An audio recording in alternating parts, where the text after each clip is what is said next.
The views and opinions expressed in this podcast are those of the hosts and guests and do not necessarily reflect the views and opinions of OLOS Media or its sponsors. OLOS Media.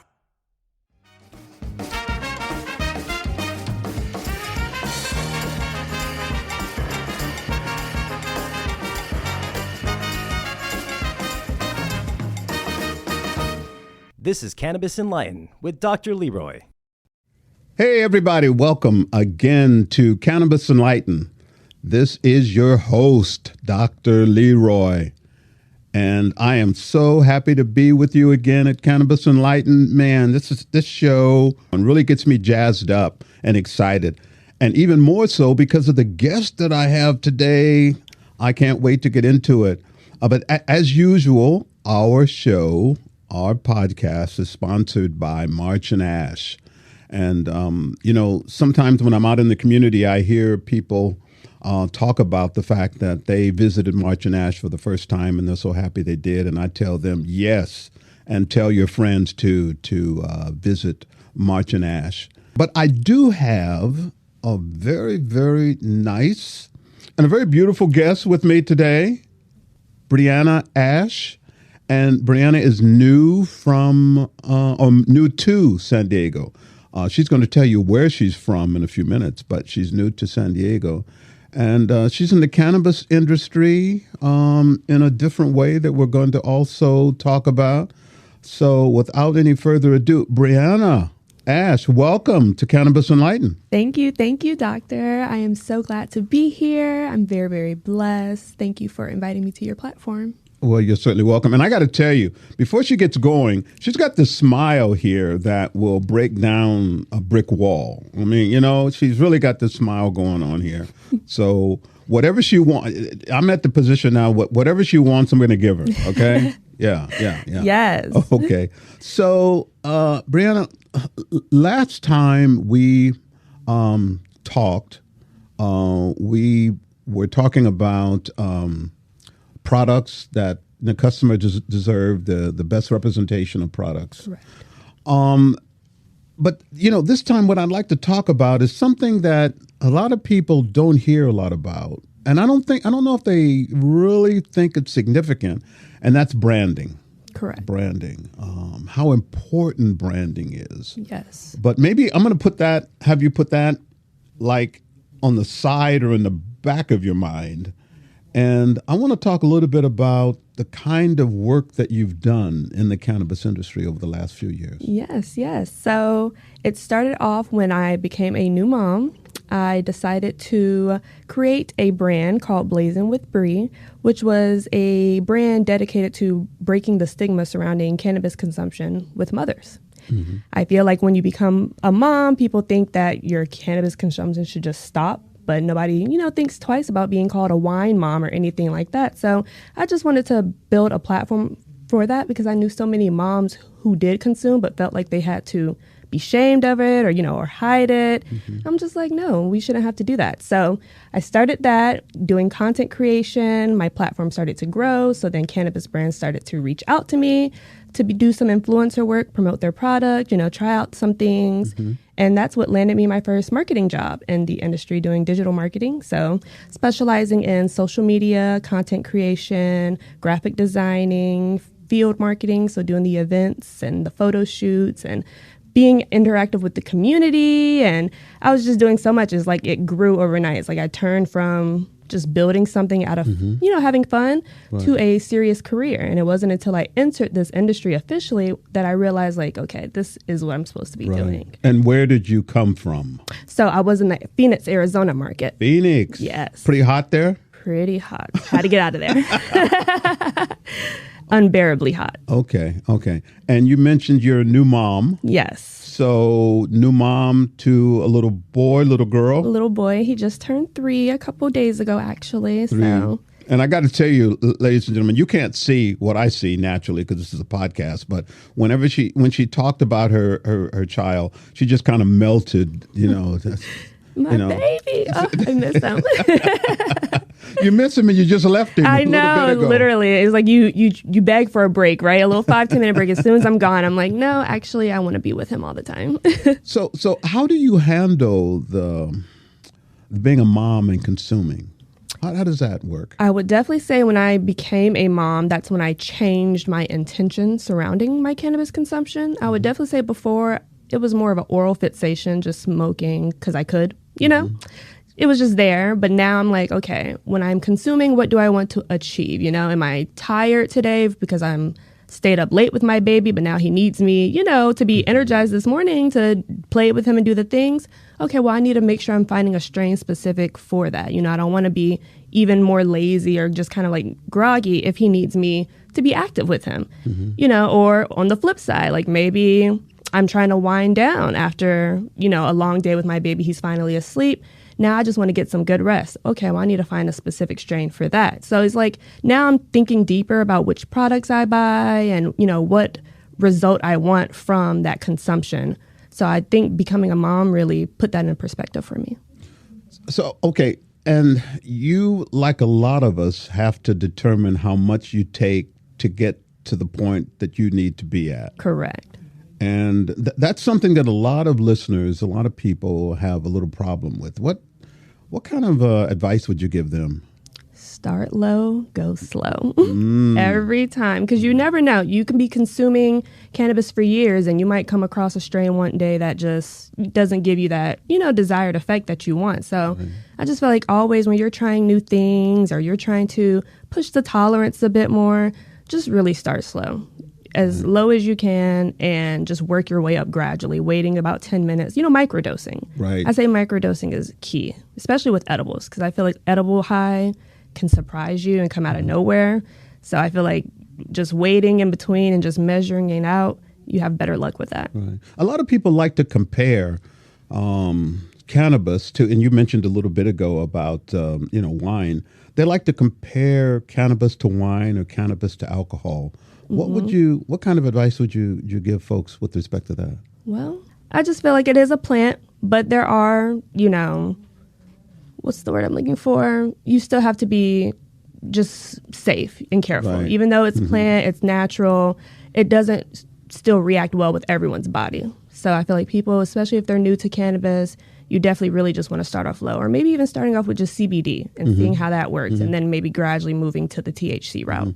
I love your mentioning education because one of the slogan for this program is knowledge is power. Right. And that the more you know, the more power you have. So, you know, I'm really happy to hear you talk about the fact that people need to know, they need to get themselves educated in terms of the cannabis that will work well for them. Obviously that they can afford, and that they need to consume their cannabis at a legal cannabis store, definitely, right? Yes, because I know a lot of states have like, you know, Delta 9 and things, but you just got to be careful because it is not regulated or, you know, so you just got to be careful. You want to make sure that you are getting from trusted sources. You just gave a great example of knowledge is power. I mean, because the things that you hear, that you question, the only way to debunk that is to do some research on your own and find out. Exactly. Either research or go ask people. You know, I tell my friends all the time, hey, if you've got a question, you know, stop calling me all the time. Go into a dispensary and talk to some of the bud tenders, talk to some of the concierges, and tell them what you need or what you'd like, and they can help you with respect to that. Exactly.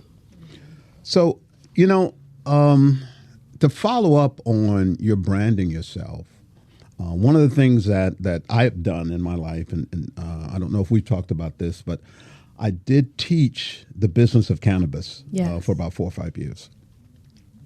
And some of the people that I spoke with didn't necessarily want to work with cannabis, you know, just the cannabis. They wanted to work in the industry. And I would talk to them about branding, you know, brand a product.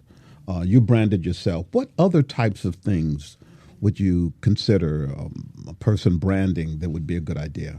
I feel like the easiest way to start off, at least just building a brand, is the color book, the color palette, the hex codes for your brand. Because a lot of people don't realize, like, colors stick out to people. For example, when you're shopping in Target, if you need help, you're going to look for somebody wearing the red shirt. Target is red. That's something that, is already in your subconscious. So I feel like when building a brand, I feel like the first thing that you can do is develop a great color scheme with your logo. March and Ash, they got the crown. I see that crown, I know it's March and Ash. So it's just building a bigger pattern. And I feel like it's repetitive. When people keep seeing that color scheme, when people keep seeing that logo, that image, they're going to realize eventually, like, wait, that's such and such. And they'll see it everywhere. Branding can be stickers. Stickers can be placed around the city here and there. Your advertisements, your billboards, your keychains. Think about things that people like on a day-to-day, socks, like just merchandise. Even though could be a cannabis brand specifically, you might sell flour, but there's maybe people that you can reach out to that may not necessarily consume that flower, but they still want to be a part of that lifestyle brand. Wearing the merch, it might look cool to them. So I just feel like your branding can just expand your target audience, and it just creates familiarity, which creates people feeling safe and comfortable with the brand. And I feel like that's what you want. Yeah. So can we unpack for just a minute? Yes. I use a word that a friend of mine uses, unpack this. Yes. For just a second. The difference between branding a cannabis product and branding a non-cannabis product that might refer to cannabis. What is the difference there? I would just say not everybody's going to want to consume the actual product. Like let me just break it down. For example, when I worked in Phoenix, I worked for a dispensary, the Good Dispensary, and we had an in-house brand that was our brand, Toasted. Toasted created everything but edibles. So we had vapes, we had concentrates, we had flour, but we had an online e-commerce shop as well that I ran, and we can't send products, obviously everywhere. So we had a merch side where we sold our hoodies, our clothes, lighters, stickers, keychains. That way that can be reached out, because we have our product only in Arizona, but now Toasted can be shipped to somebody who's maybe interested in our clothes in Florida. So now you got Toasted being represented over there. Or now eventually, if it starts to grow in other states, maybe now you can consider selling the product now in other states, if that makes sense. So you've hit on something that I think we need to clarify for our listening audience. We could sell, or you could cross state lines with a product like a shirt or a hat or a pair of socks or something with your brand on. Before you could, cross lines with the product, with cannabis, because of it's federally illegal. So that would be a benefit to a product that is like merchandise, would you say? Exactly. Okay. All right. So it sounds like that's also kind of like an easier way for a person to get into the cannabis business. Exactly. Is branding some merchandise or something? Yeah. So as they do that, what are some of the steps they might take? I feel like community is always everything. So I feel like you want to have a strong team, because you can't do everything by yourself. You want to, but you need somebody for everything. You want somebody who maybe can be your graphic designer. They've designed your logo, so they have that. They know future products that you want. They can design that. Then you need to have like a supplier for said merch. Who's going to, where are these shirts coming from? Where are these keychains coming from? So you need like a wholesale supplier. That's one person of your team. So I feel like you want to make sure that you have a strong team and that everyone can get together. So I feel like that's step one. That will help everything else flow together even better. How significant would it be to have celebrities with branding? Is that something that, somebody might say, well, I got a brand idea, but I need to have like somebody big to promote it? Influencer marketing is never going to die. It's just always going to evolve. Personally, I just feel like as long as they're a part, like if cannabis is part of their brand, then go for it. Like if you have a Wiz or Snoop Dogg, of course that'll be like cool. But if you have like somebody, I don't know, who's not really known for just like cannabis, kind of, promoting the brand, it doesn't feel as authentic. You'll still get a boost, don't get me wrong, because being a celebrity, you have some sort of influence. But is it going to have that longevity and that genuineness that you would want? I'm not sure. And I feel like genuine is always going to be the number one thing, you know, because people know fake. And I feel like, once again, you want that connection to your clientele. They want to feel like they can, you know, return. You want to create that loyalty and that foundation. So if it just feels fake, then people are going to smell that from a mile away. Would it be necessary for a person to, I guess, be a consumer as they if they want to brand something that's a non cannabis product? Do they need to be a consumer?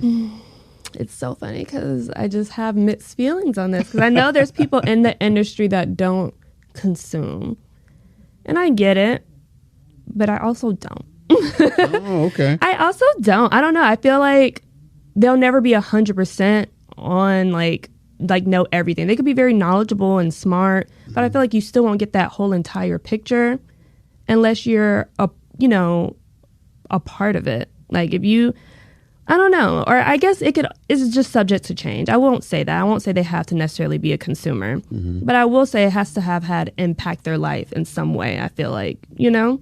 So even if they know somebody who's been affected by the war on drugs or even something like that, and that was personal to them, then I understand. But I just feel like some people are in this industry just because, I don't know, accessibility, I guess. They can be. Okay. But I'm not really sure if they really care about, you know, the wellness side of it, or if they're just, you know, acquiring their capital from it. So there aren't very many people like you, which you're probably happy about that, because you want your brand to be specific and different. Right. Okay. But I guess I'm referring to women in the cannabis industry. There aren't that many at your level.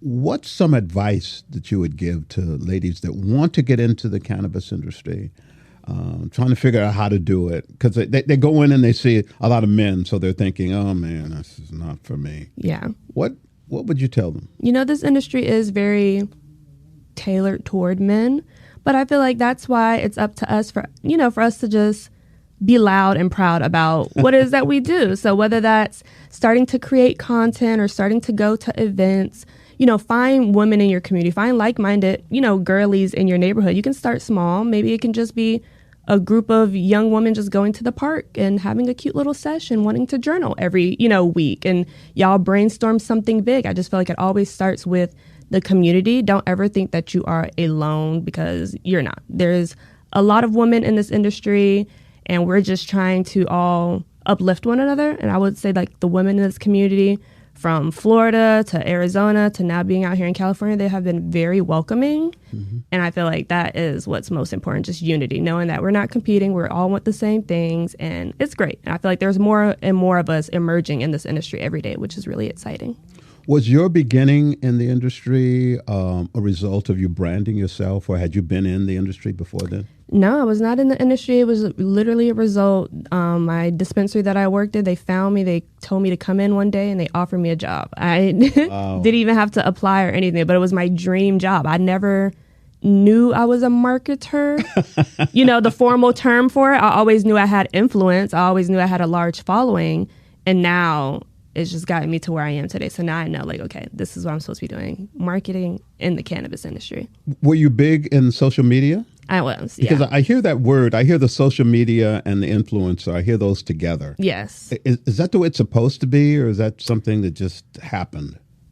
Yeah, I would definitely say I've always had, like, since high school, I've just always been someone who's known a lot of people. And now that I've lived in a few different places, I've just met even more people. So I feel like just go out there and meet people. Like, that is really the key. It's not what you know all the time. Sometimes it's just who you know. And you never know, like, who you might come across in this industry that can see you and see your talents and see your skills and see where you can fit in this industry, because there's so much room. You know, you could be corporate, you could be out in the labs, you could be out in the harvest, like at the grow. You know, there's just so much in retail. I just feel like there's a lot of opportunities here. Are you working on anything right now? Are you working with a company or with a group of people? No, right now I am looking for a full-time job out here. I'm new to San Diego. We just officially like got here in January. So oh, wow. We're still like unpacking. We're still, trying to get it together. But March, I'm back out here. I'm starting to go to more events, meeting more people out here in the community. So they have been really nice and welcoming. And I pray that I find something out here soon. So chances are, folks that are listening to this podcast, this episode, might see you out in the community doing stuff. They might. Or working for one of the larger companies or a startup company or your own company. Or my own. Who knows? Opportunities are endless. Okay. So how would folks get in touch with you? What would they need to do to talk with you? So my email is Blazin, Blazin, with Bri, WITHBRI @gmail.com. That's my direct, form. But also on all my social medias, I'm Blazin with Bri. Same thing, Blazin, WITHBRI. All right. Fantastic. Well, listen, Bri, it has been fantastic talking to you about this branding and if you will, women in the industry. Yes. I'm going to have you. I definitely am going to have you come back, especially when you decide exactly where you're going to go. Yes. And so that you can, give us an update on what's happening. But what I'd like to do before we go into the formal part of the program where we sign off is that we have a little something for you. Oh, gift? Okay. Yeah. Oh, here we go. gosh. And kind of like you to look at that. Okay. Yeah, to see what you have there. Okay. Is it my birthday? Well, could be. We never asked what your birthday was, but is. It's today. Today's your birthday. No, not for real, but it is. Now it is. This is amazing. Can I say what I got? Is it a mystery? I have some Jeter. I got juiced AJ's. I'm excited because I haven't even shopped out here yet. Well, where are you going to shop? Where are you going to start shopping? March and Ash. There you go. March and Ash for sure. They have the best brands. Oh my gosh, I'm getting edibles. Wait, Sugar Plum. This is amazing. Oh my gosh, and there's so many different products in here. And I love the ratios, the CBD to THC products. Those are amazing. I always recommend that as well. If you are new to cannabis and you're trying to switch over, definitely don't, be opposed to finding products that have a mixture of both CBD and THC because it will provide you a nice balance. And that's important. Yeah. A lot of people go into stores and they go into dispensaries and the only word they know is THC. Let me get THC. Highest THC percentage. And that's not always, the make or break with good, weed. But hopefully that comes with just more education. There you go. And, we'll expand, we'll provide more classes. We'll have the things because I feel like that should be a standard course nowadays, like a prereq, cannabis ed. There you go. Yeah. I love it. Well, once again, Bri, thank you for being with me, being on Cannabis Enlightened. And I know that you're going to get some calls from people interested in what you do, how you got to where you are, and who knows, you may get that call from someone that says, we need you to work for us like yesterday. Manifesting. Absolutely. Well, thank you for having me. This was honestly amazing. Thank you for making me feel so comfortable, and I cannot wait to talk to you again. Well, you're welcome. You're welcome. Thank you again. And if you want to drop me a line, let me know what you think, how you like the program. I'm at dr.leroy@cannabisenlightened.com. And remember, as we say all the time, knowledge is power. See you again next time. Bye.